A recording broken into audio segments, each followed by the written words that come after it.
help women, save lives, and peacefully end abortion where you live. I can tell you exactly what would happen. The infant would be delivered. The infant would be kept comfortable. The infant would be resuscitated if that's what the mother and the family desired. You were serious about that? Be inspired to change hearts and minds by joining over 1 million volunteers taking part in the global movement happening in your neighborhood. She says, pray that I can get through this abortion. And I said, oh, no. So she went ahead and went into the abortion clinic.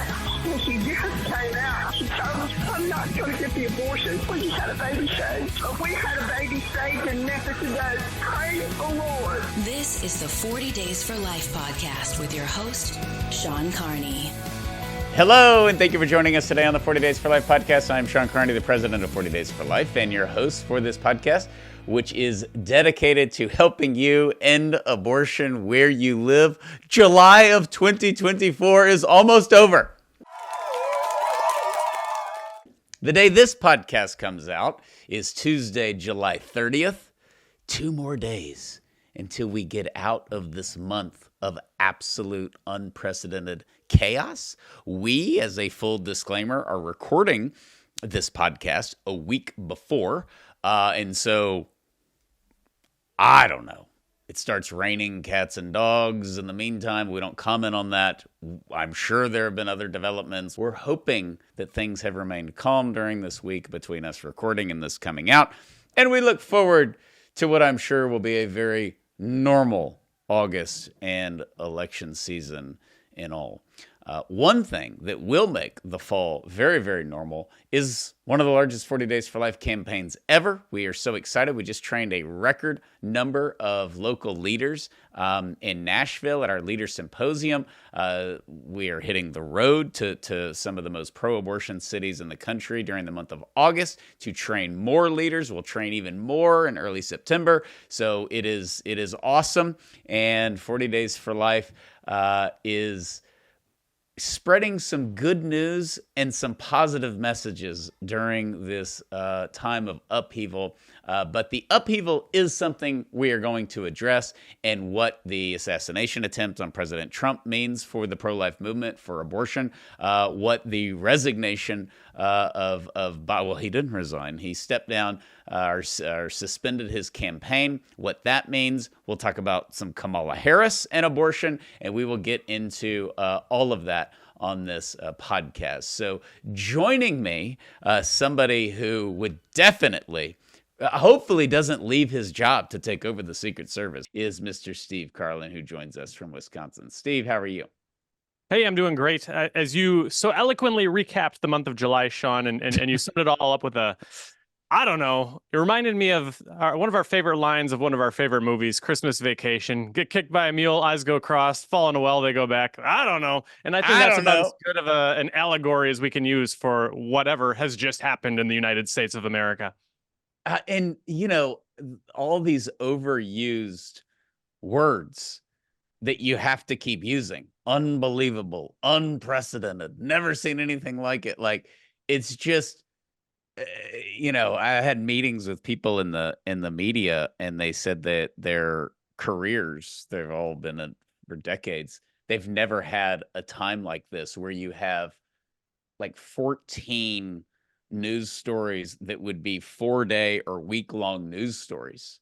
I mean, we learned that Iran had a plot to kill Trump. That's just gone. That's just like mentioning you like mustard. I mean, that is a blip on the radar. That didn't get any news because of everything else happening. It's just absolutely insane. And to bring some sanity to the insane world always is Heather Gardner, who joins us from Austin, Texas, where they are insane. How are you, Heather? Hello, I am sane among the insane. Thank you. We were going to keep that way, and going to try to help the listeners too, because in the midst of this, which is what's unprecedented, I'll say it again, the Democrats are going to run on abortion.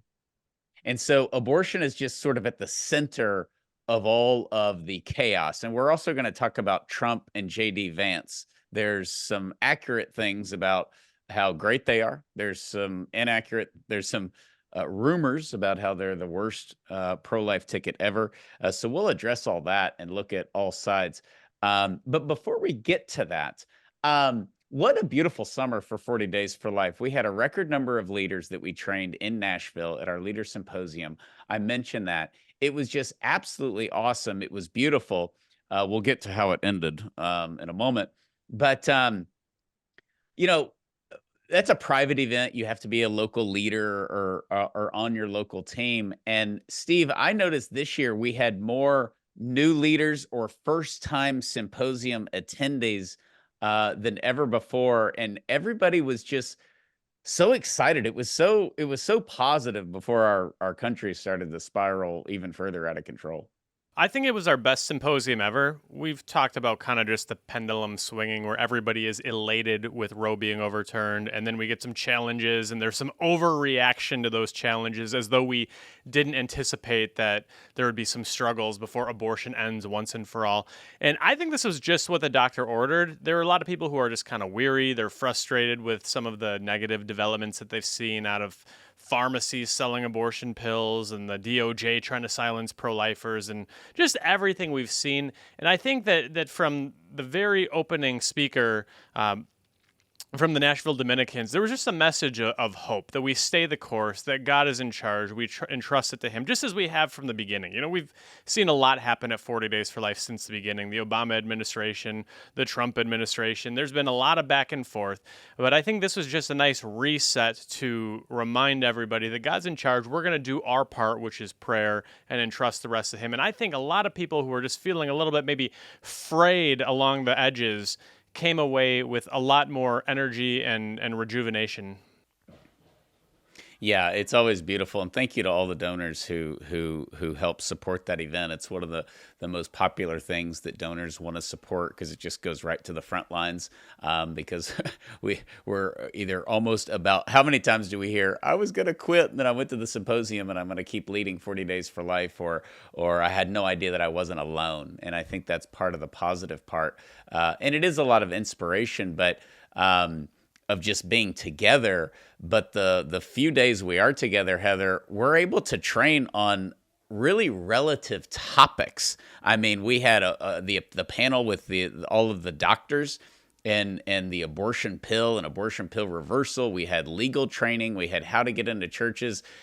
How did you feel about how it came together as far as the presentations from stage? Did you get good feedback on that it was actually helpful as a leader?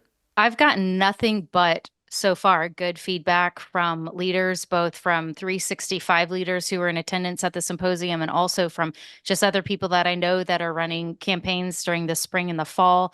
I have also heard separately from a few people, they think that this is the best symposium ever. These are coming from some folks who have been to most of them, if not all of them. I know I've been to all the symposiums, both as a leader and now as a staff member, and I would say it's pretty high up there with one of the best that we've had. I think when you come as a leader and you see, of course, you're always looking ahead to, okay, what are the talks going to be? Who's going to be speaking? I think when you see a panel that has doctors and lawyers, you want to listen. And I think especially with the plethora of wisdom and expertise that we had combined in the room, and then having even a doctor and a lawyer, somebody who is a doctor and a lawyer on one of our panels really perks people's attention, and they want to know because this is a challenge in so many states. The abortion pill legalities are a challenge. The abortion pill reversal is a challenge. How do we talk about it better? How do we deal with the legal challenges? How do we just respond to everyday people who are either pro-life and asking us because we're in the know, because we're active in this work, and also how do we deal with family and friends who may be against our efforts, and how do we eloquently present our side? So kudos to everybody that made it come together. I think it was great, certainly not without its hiccups, as you know.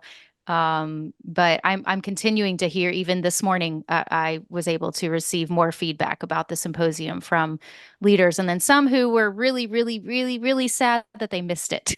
So.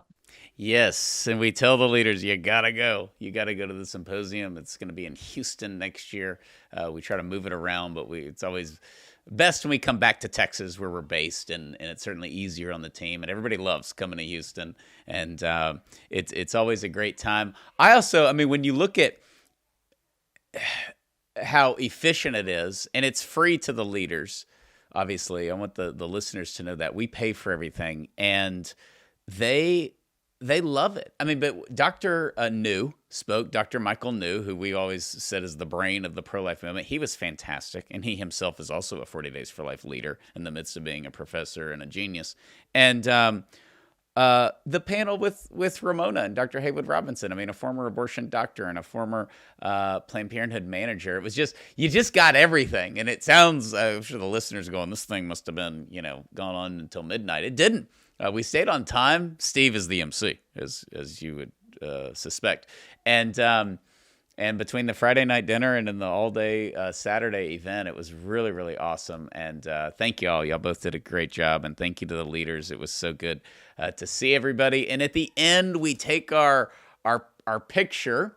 And you can see this picture. I'm sure Jill will put it up of all the leaders. We all cram in. So after that, it's Saturday evening. It's a total blast, and it's a time that, you get pictures with people you haven't gotten pictures with, and you're hugging everybody. And I was talking to these leaders, taking a photo, and a guy pulled my arm, which I'm very grateful for. It was, he just grabbed me because he knew I wasn't paying attention. And he said, somebody shot Donald Trump. And I had that moment, which I'm sure everybody had, on that day, where, because he told me, and I was in the same position when 9/11 happened. My brother-in-law, we were in college, and he passed me in the hallway, and he's like, a plane hit, and I was like, he wouldn't say that as a joke. And I didn't think this guy was kidding either. I could tell he wasn't, but I thought that has to be exaggerated or overstated. And so, but I'm not going to be rude and run off, even though I know my phone started to blow up. So anyways, I take all the pictures, and Mary Lisa and I are with kids, and we're talking to somebody, and I forget who it was, but I said, it was kind of winding down, and Mary Lisa's still hugging people, and I said, I got to go upstairs to our room because somebody just tried to kill Trump. And then we were off in the month that has been July. And so, there's a lot that's come out. We're not going to say anything that hasn't already been said, so we're not going to dwell on this. But obviously, it represents first off, how incompetent the Secret Service is. And I have friends, great friends in the Secret Service, and what a mess. We go through all of that, and I was so proud of 40 Days for Life. Because one of the first things, you start seeing the reports, and there's so much anger and there's so much division, and that's what we're all united on, is that we agree that we're divided. But think about, guys, over the last, since 2004, essentially during that first campaign, we've had 1 million people participate. It's controversial. We're at the abortion facilities. There has been past violence, shamefully, on abortion doctors, and there have been bombings at abortion facilities. We don't deny that at all. In the 90s, it's one of the things that paved the road, actually paved the way for 40 Days for Life to have a peaceful approach, and one that focuses on hearts and minds. And we don't have any violence. And it made me so proud of our local leaders and proud of our mission in general. Yeah, we should be proud, because we see right now that the activism is at a fever pitch. Trump is Hitler, and then suddenly some lunatic takes the rhetoric at face value and goes out and takes a shot at him. Just completely unthinkable at any other point in our lifetime. I didn't think such an attempt would be possible. Shouldn't have been possible if the Secret Service was doing their job. But it's odd to see the months upon years of Trump is Hitler rhetoric, and then suddenly everything's well, we wish Hitler a swift and speedy recovery. Yeah, that switch happened quickly, because if you kill Hitler in 1938, you're a hero. Okay, it's all, the Holocaust doesn't happen. It's over. Or if you shoot him in 1941, But all of a sudden, if he's a true threat to democracy, wasn't that kid doing a service to America because we want to preserve our democracy, and Trump's a tyrant. They've still called him a tyrant. I've heard that from a few Democrats since the shooting. It's just unbelievable, which I guess we knew would happen. There'd be a 48-hour gap. But I think, too, Heather, we were good friends with Abby Johnson. We obviously all love and work with Dr. Haywood Robinson. We don't wish harm on our enemies. We sign a statement of peace. We would have nothing to do with somebody who wanted violence against an abortion worker. I guess I wasn't surprised, but I was just disappointed, for lack of better words, and just disheartened at how many people instantly, and even now, are like, he should have taken more target practice. Yeah, we should. I wasn't surprised. I'm not surprised by hearing comments like that. I have seen a lot of comments online on social media. Oh, too bad he missed. Too bad this, that, and the other. Even at that one concert recently, where one of the musicians made that comment from the stage that the guy shouldn't have missed, and hopefully next time he doesn't miss. Really tragic, but not surprising at all. We've said this before, and we can say it again. When people support the killing by dismemberment and poisoning of the tiniest, most vulnerable human beings, then it shouldn't surprise us that they are advocating for violence in other ways. And so, not to equate everybody being pro-abortion with wanting to enact violence on anyone and everyone. But again, when you have those more extreme sides of it, where people are so pro-abortion that it's blinded them from, reason from anything else, and wanting to be advocating for the dignity of pretty much any human life if they don't like them, then this is what happens. And so I want to go back to something you said, Sean. I'm proud of our leaders. I am so grateful that we have the strong and peaceful and loving people that we do, that we are privileged and blessed to be a part of this movement with, and to be a part of our organization. And I think that it really does parallel to what we always say, in that we are praying for the conversion of everyone, including those abortion workers, including those abortionists. And we know that no one is beyond conversion, and we would never call for any violence towards them, which is why I think, at the risk of going on a little bit of a tangent, I think that showing Dr. Tiller's killing in the movie Unplanned was a good thing, because it showed how drastically different that was from the message that we have, and that we didn't condone that, and that we mourned and were sad that someone could take that act of violence before they had a chance at conversion. So really, really grateful that President Trump was not harmed worse. And I'm praying that there's no other attempts like this on anyone else's life as we lead up to this, very, very controversial and heated election in November. This is something that I think was really one of the wildest parts of it. Is I think any other point in history up until maybe 4 years ago, there's a near assassination of a past and possibly future president. This is dominating the airwaves and the headlines for months. This is the story of the year, the story of if this happens in the 90s, it's the story of the decade. And as we were at the symposium and all of the attendees, gradually you kind of see the room, the buzz emerging, people are talking about it. The reaction was kind of like, yeah, I was afraid that might happen.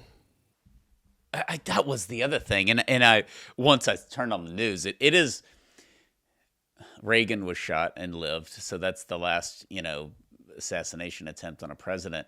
So part of me is like, I'm grateful, but surprised this doesn't happen more often. With Trump, I'm shocked that it hasn't happened until now.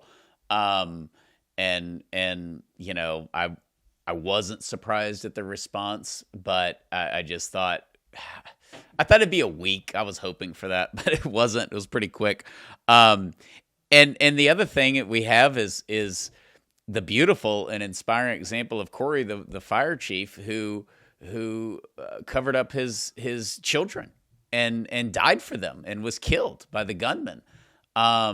You know, the example of that for men, that is what we should all absolutely do in that scenario.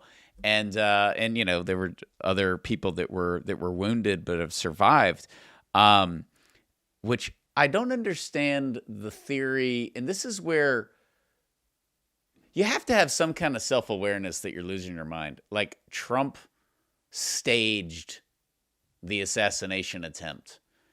And I understand, like, some moron on Twitter saying that like an hour after they hear the report, you know, to make himself look like a victim, which, by the way, Trump doesn't even try to do at any point of his life. He's like, it's like the person that people like want to give sympathy to, but they can't, you know, he's just so undeserving of it, it seems. And so that's not really what he does, is set up himself as the victim. But even after it was reported that people were hit and that Corey died, they're like, oh no. I mean, still, they're doing Trump's set up his own assassination attempt. How badly would you want to be president to be like, yeah, just get me just the ear. Make sure it's just the ear. First off, impossible shot if you're just aiming for the ear.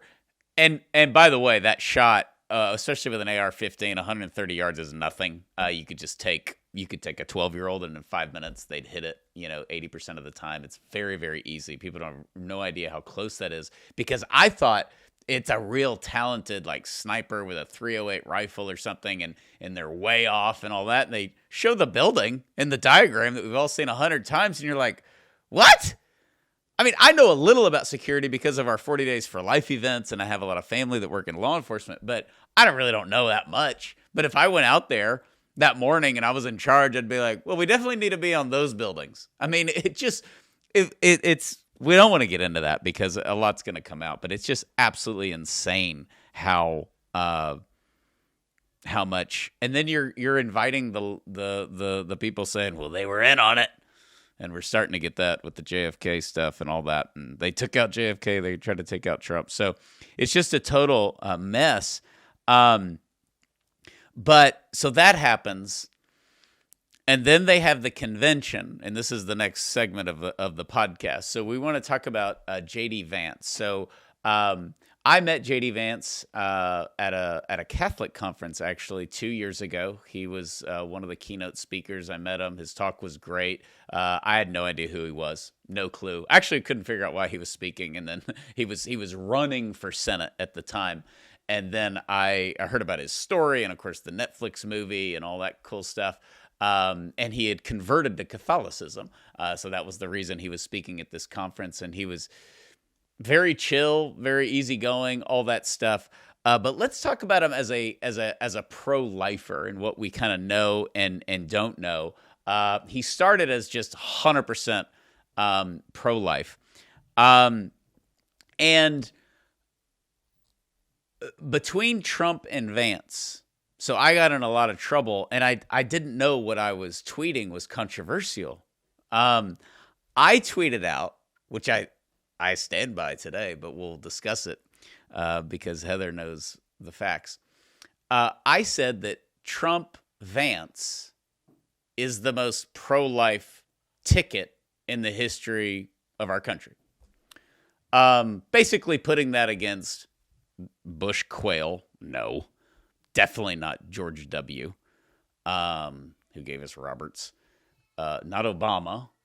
And definitely not Trump Pence, who, you know, I've repeated many times, I was very much alone in supporting Trump early in that campaign, and thinking he would deliver on what he said he would do. But most pro-lifers, and they had good reason for it, they didn't believe him. They were like, this is a total flip of a coin. We've said it a million times that without the death of Justice Scalia, God rest his soul, Trump never gets elected. That's when it became about the court. That's when people got scared. When they get scared, they vote for people that they really, really don't like.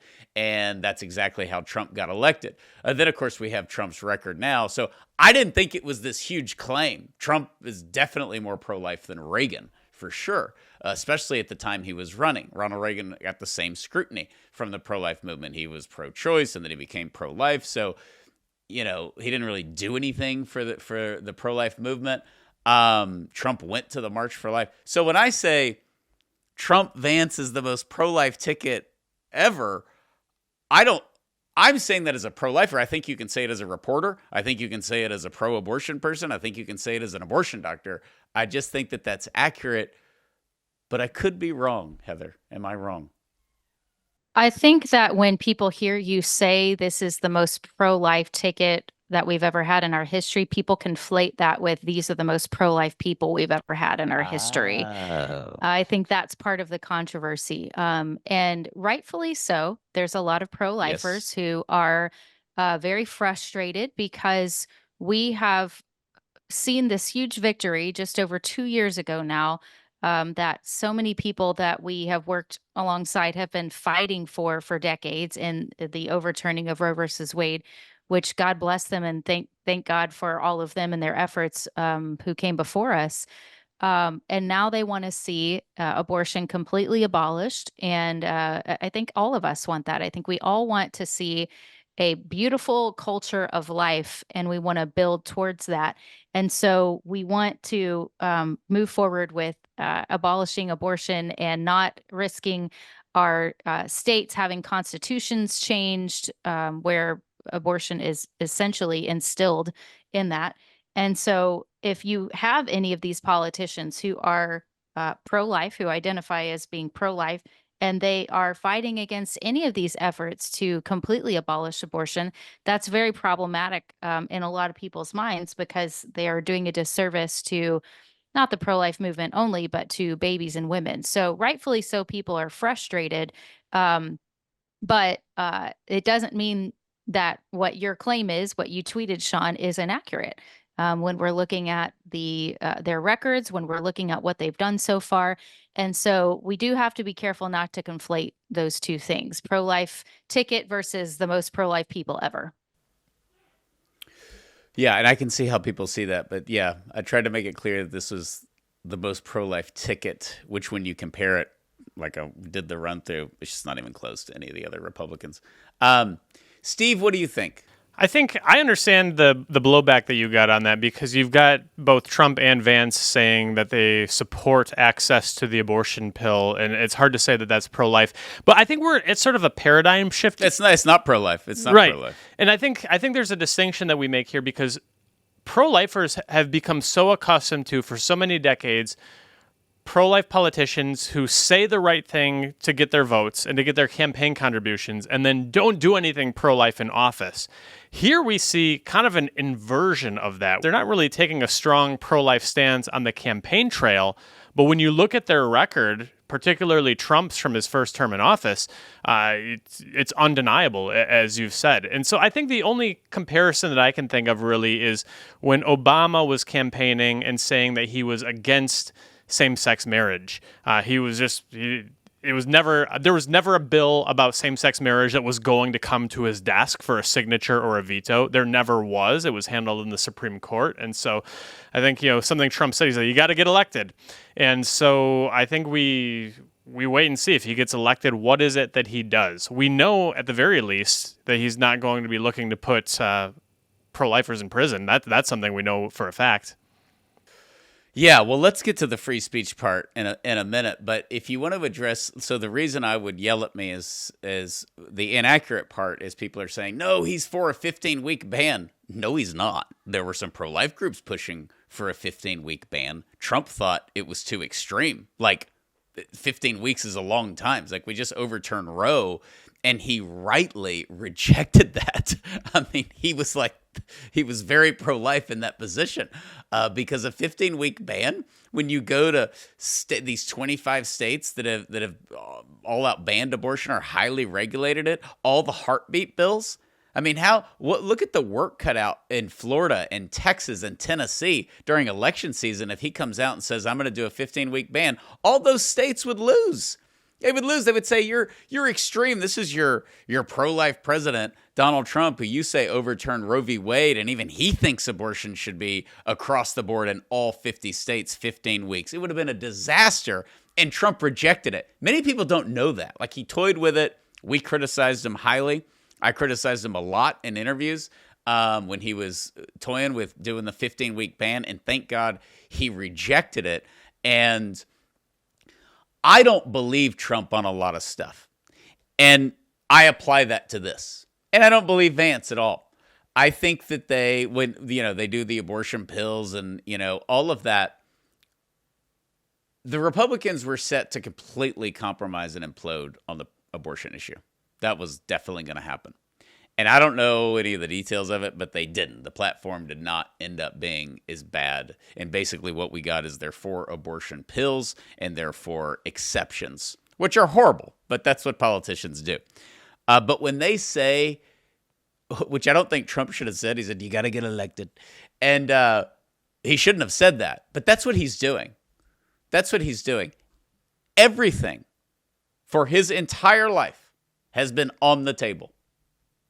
So I've had people tell me if he's elected, he will do nothing nationally for the unborn. That's total garbage. There is like zero. How many Planned Parenthood workers believe that? How many Democrats believe that? I mean, they're terrified of him on the abortion issue. And they should be, because of what Steve said, because of his record.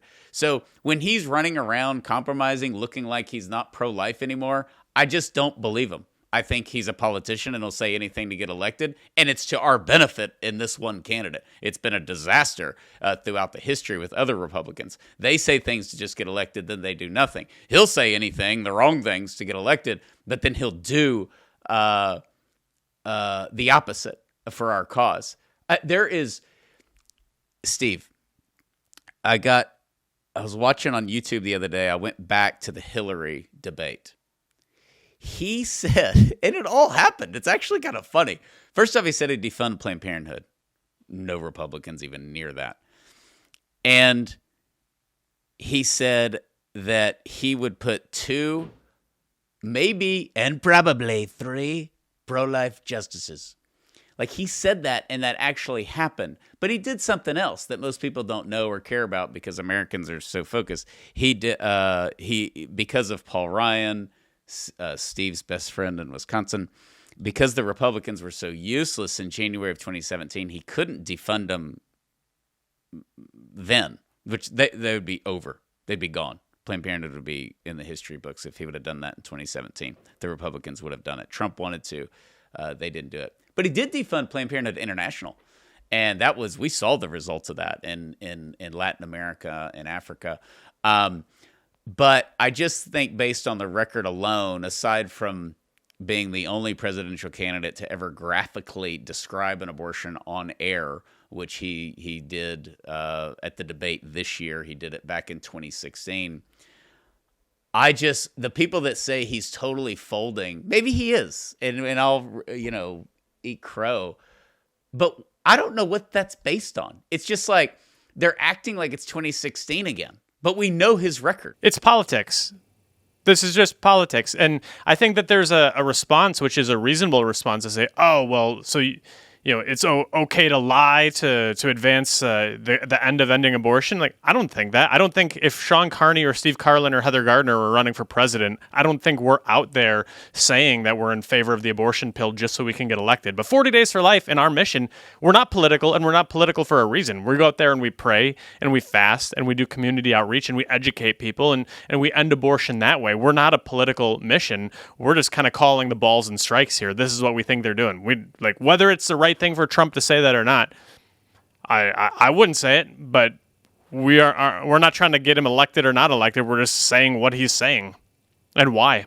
And Heather, Heather and I live in Texas, so it gets very passionate and heated and all this. But this is very much obviously Trump country. It's very conservative down here, and this happens every time. It happened with W. I remember being in high school, like, y'all need to calm down.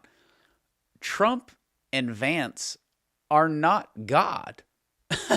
like if Trump goes out and lies to people to get elected, I mean, people act like it means the resurrection never happened. It's like, that's what politicians do. They make up stuff, they exaggerate, they lead you to think one way, and then they do something else.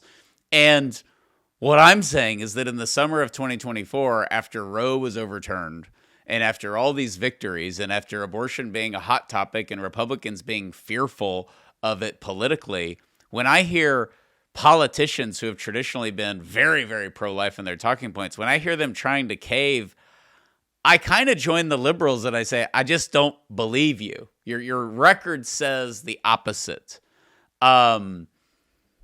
Apparently, I haven't seen it, but JD Vance is on record earlier saying that he won't even give tax dollars for contraception, which of course he's definitely not going to say as a VP candidate. But I think there was something when he was a senator. I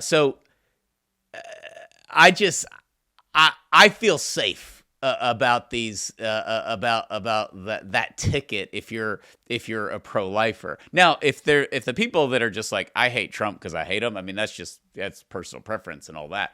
But as far as the pro-life record, it is not even close that this is the most pro-life ticket that we have, and not even out of a hopeful position, but out of a proven one. And that's that's just the way it is. The Democrats are going to run on abortion, and that's going to be their hope. And we've talked about it on the podcast before. And I want to ask you, Steve, because you're a political nerd, respectfully. It's one of the best things about you. I hope not. Hopes there's some better things. But one of the best things that I like working with you because of that. If only you would focus on that and not the Packers, it'd be great. But, okay, so the horrible thing is Donald Trump wants to lock women up and they don't have access to health care, okay? Which sounds like a reason to kill him. That sounds terrible. So they're going to run on abortion, okay? How does Kamala, by the way, is the most pro-abortion VP ever. She's the only president or vice president to visit an abortion facility, which she did a few months ago in St. Paul, Minnesota, where we have a great 40 Days for Life campaign. So if they're running on abortion, they should stick with Kamala because she's the most pro-abortion, and I mean she's crazy. Biden was out of his mind. I mean, he's pro-abortion, but everybody behind him telling him. I mean, obviously he wasn't.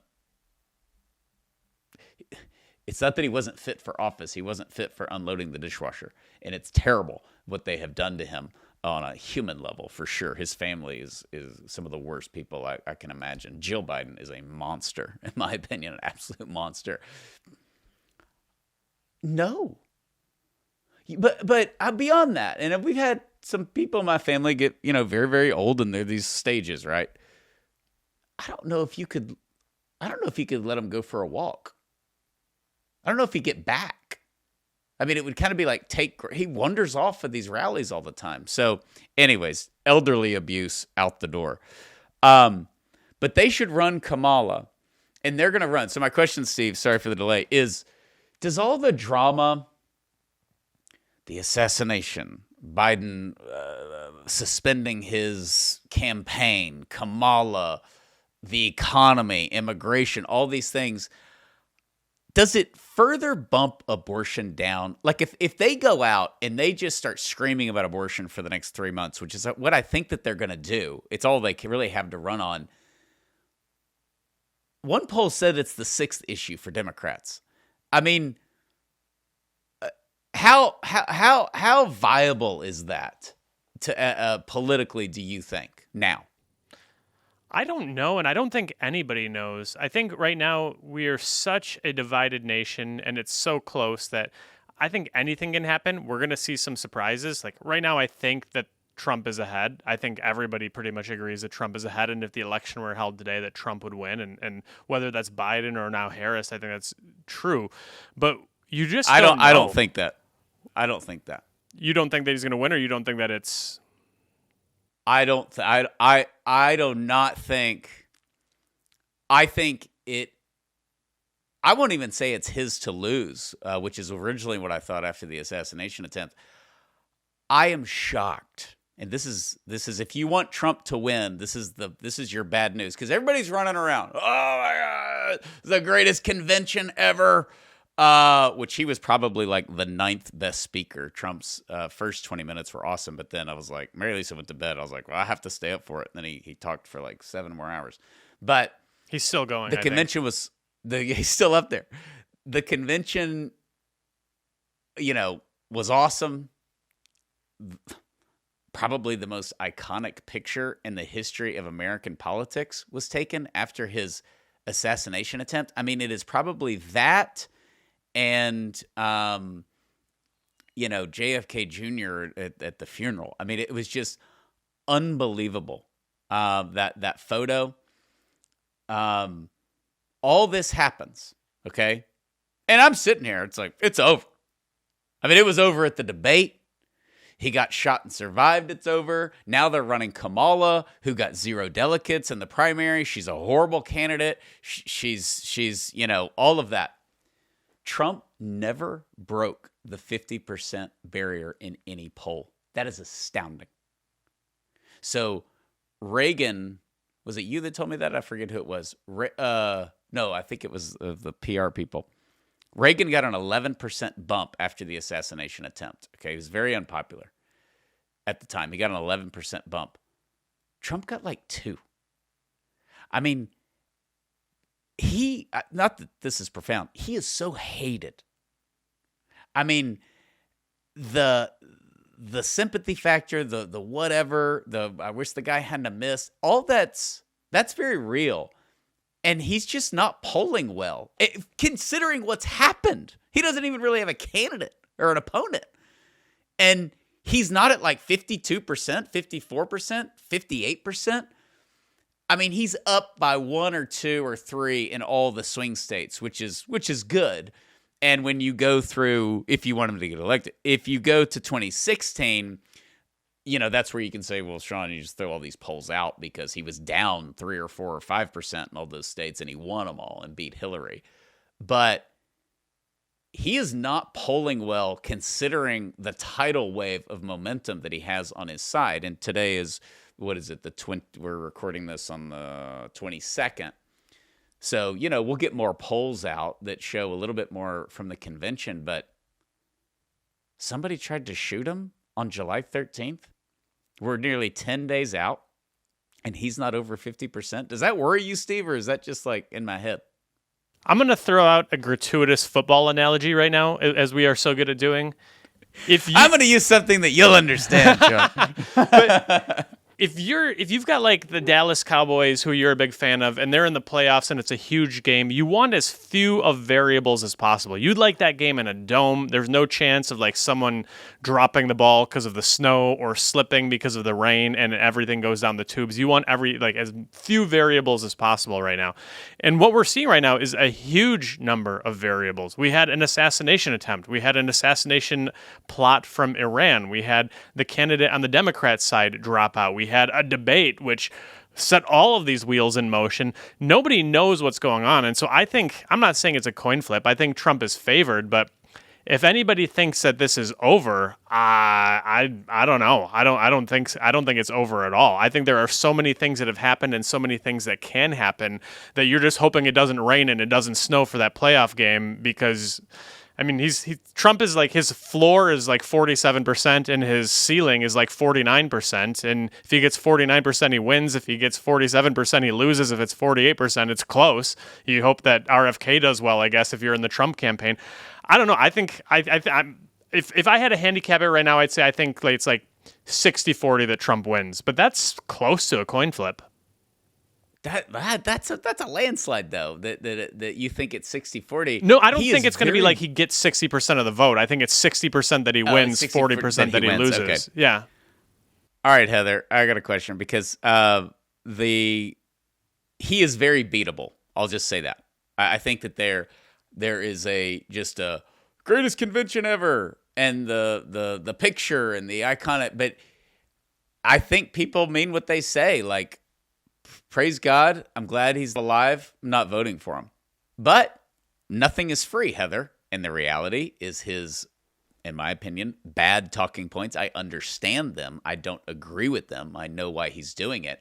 But it's going to hurt him on the pro-life stuff. And I've always been worried about the pro-life voter turnout because he had to have that to win, to beat Hillary, and he has to have that now. That is part of the base that elected him, and he delivered for him. But the more stuff he says that makes him look like he's caving, do you think that will hurt him, or people are like, no, the Democrats are evil in my opinion, and I'm going to vote anyways?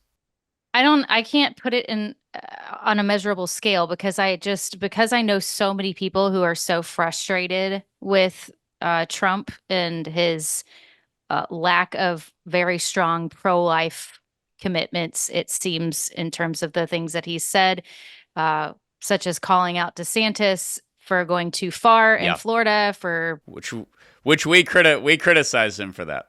I definitely understand the disappointment. It's almost like we saw the overturning of Roe versus Wade as like the landslide for now everything. Now we're going to be able to get all these other things. If we could never, if we got Roe versus Wade, we can get anything at this point. And I think that with so many politicians, well, we've talked about it on the podcast before, so many so-called pro-life Republicans have really backed down and almost acted like they regret the overturning of Roe versus Wade. So there's a lot of weakness that we're seeing in our leaders, and it's very depressing. I think it's too soon to tell. I think so much can happen between now and November. I think there's a lot of people who are praying and hoping that a lot of pro-life people who are praying and hoping that President Trump is going to start coming out with stronger verbiage for the pro-life cause. I also think I've noticed this. I've reflected on this myself, and I know other people have too. I've had various conversations with suburban moms and friends who are deeply involved in politics and kind of a variety of different people. When you kind of look back in scripture, and especially at the Old Testament, where you see so many great leaders who were greatly flawed, to me, that gives me hope. I think, yeah, it stinks to hear a pro-life person, a pro-life politician, make not pro-life claims or statements and endorse things that are clearly not pro-life, such as abortion pills or laws that do not protect unborn children and women. That's disappointing, but I don't think it's the end all. I don't think that it's over at this point. I think there's some hope, and I think that God can still use these very flawed people. I don't think any of us would argue otherwise that Trump is a very flawed man. And I also am of the mindset that politics is not the end all be all, that this is not a pastor that we are electing. This is not God. Our livelihoods and our not existence, but our faith should not lie fully in these elections. Our faith should rely on God, and that is not an excuse to not be involved in politics, of course, but to not get so worked up about this that you are not seeing the bigger picture, that you are not seeing that God really is in control, and He's working in so many ways that we don't know. So I think there's a lot of hope, and I've kind of gotten to the point where I expect almost anything to happen. I mean, the Messiah doesn't arrive on Air Force One, and I think Republicans have an issue with that in a lot of ways. But obviously, Trump's one of his gifts is he is just naturally, and certainly he's proven over his career, he is just very tough. And obviously, he's had all this stuff thrown at him the last, since 2016. And then he literally gets shot and he stands up. I mean, it's just the guy is very, very tough. Nobody could doubt that. That was actually one of his compliments to Hillary Clinton back in the day, that she was also very, very tough. But I think that's one of the beautiful things about 40 Days for Life, and why I'm glad we're not a 501c4. I think we're the only national pro-life group that does not also have a 501c4. And the other groups do a great job. I mean, they're awesome, and they're out there lobbying. We don't do that. We can sign on to different things. We can tell somebody to vote pro-life. We can do all that, but we're not lobbyists. And I think that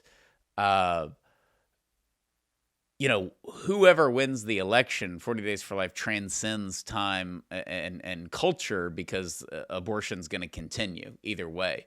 And I am disappointed in some of Trump's public comments. I've been very critical of him. He's had some very radical pro-life comments, but they're all behind closed doors. One of them was leaked and the liberal media went crazy, but that it just didn't pick up mainstream, where he said, I want to end every single abortion in America. And he said it that was 2 months ago, I think. But so he's contradicting himself all the time, which is typical of politicians. But I do want to talk about Vance for a little bit before we round out, because it's interesting. I mean, Heather, you said a lot of people in Austin and they're really upset with Trump. I was surprised when you told me that, because number one, I don't know how much people pay attention to this. Number two, the people that I know that are upset with Trump, which is very, very few, they're like, he wants to do that 15-week thing. That's so terrible. And I'm like, no, he dropped that. They're like, oh, great. But with Vance, there's a lot of unknown, except the fact that he publicly says he's pro-life. He at one point was against all abortions. He's now caving on that with the abortion pills. He obviously has a great American story, which helps him. He's young, all of that. But I am actually, I want to ask Steve about this. It was so weird watching the convention, and basically, the Republican Party has become the pro-science, anti-war, party of peace that, wants to cut down on not just size of government, but use of force from law enforcement. How much did they criticize the DOJ and law enforcement? And so you just never would have imagined that in 1995.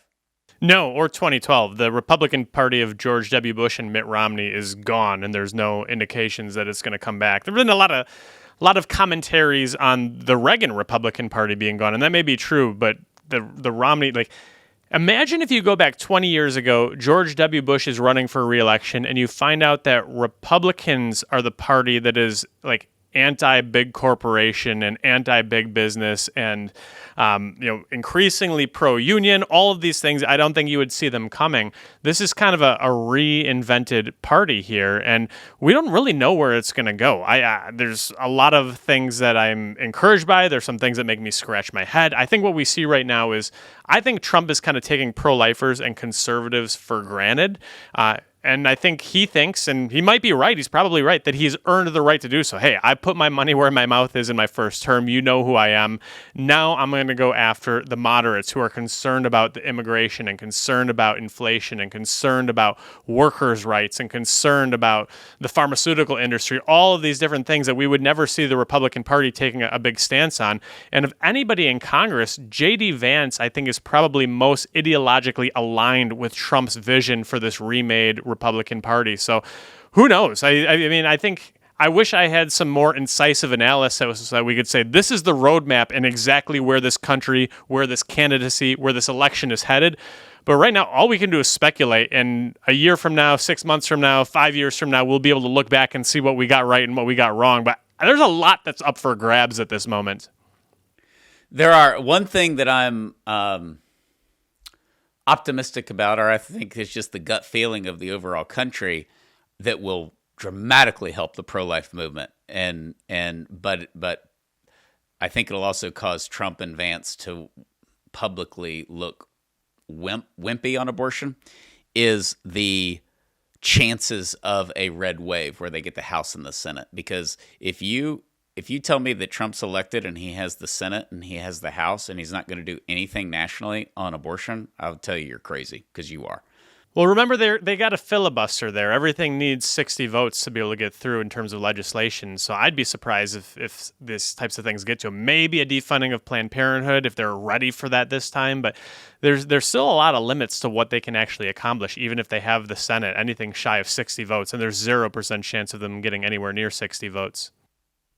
Yeah, but I think that granted, it could all change. Trump could blow it, definitely. I mean, look at 2020, He's very beatable. He is very beatable. And that's why I say, you know, to all the people that are like, it's over, which I went through an it's over stage for like a day, but then the polls came out. And I know we can't like believe the polls, but I was like, well, if he jumps 10%, he'll probably, you know, it'll whittle back down to like 4 or 5, you know, but it never happened for him. You know, the guy was shot on live TV and, you know, he didn't really get a big bump and all that. So he's up 2 right now, and that's probably a bigger margin than it looks like because he tends to overperform in the swing states, and there's a good chance that the people that actually vote for him are higher than the polls. Who knows? And he's also, I'm just curious to see what will happen because he's going against a uniquely unskilled politician. He's got to be the luckiest man in the world. Hillary Clinton had no political skills or instincts, and Kamala Harris might be worse. And granted, we'll see. You know, this podcast may not age well because of the convention on many fronts. With the convention coming up, maybe they'll get rid of Kamala. But we'll get to her at another day. But she's definitely the most pro-abortion candidate they've ever had. I mean, she's crazy. But it's going to be interesting. The criticism of Trump, I totally get.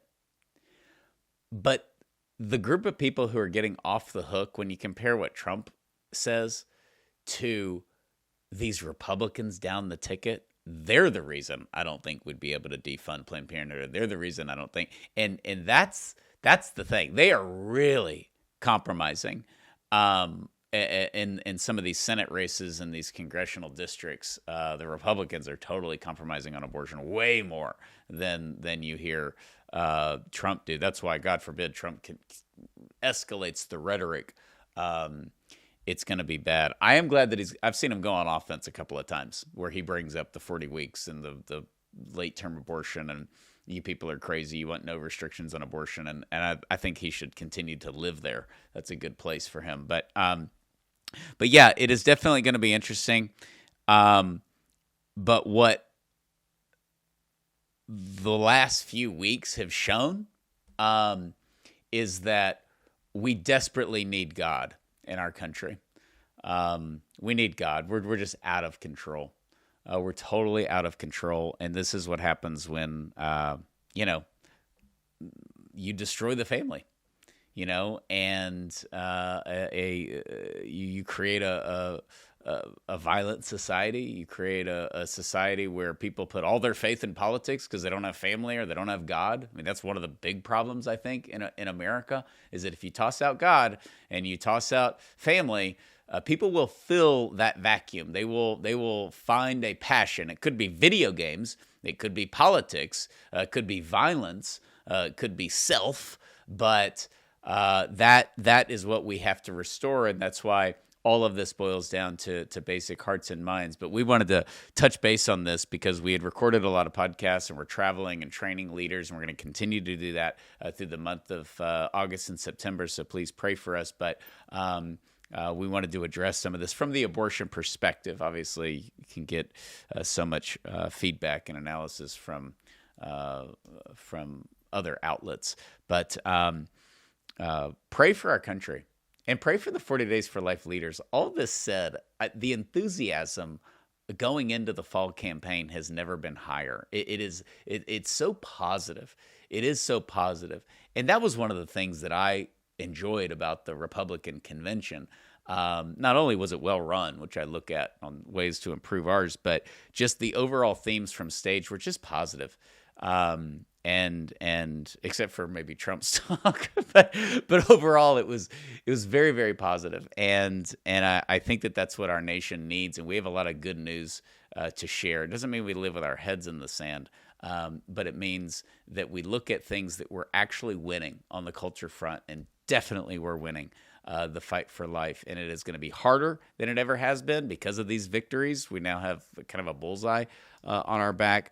But we're going to continue to go out and to pray and to fast. And that is not only what we need in our souls, but what our culture needs. So please continue to pray for our country. Pray for Steve He'll be hitting the road a lot in August. We'll be traveling to different places, training more leaders in the most pro-abortion areas of our country. So looking forward to that.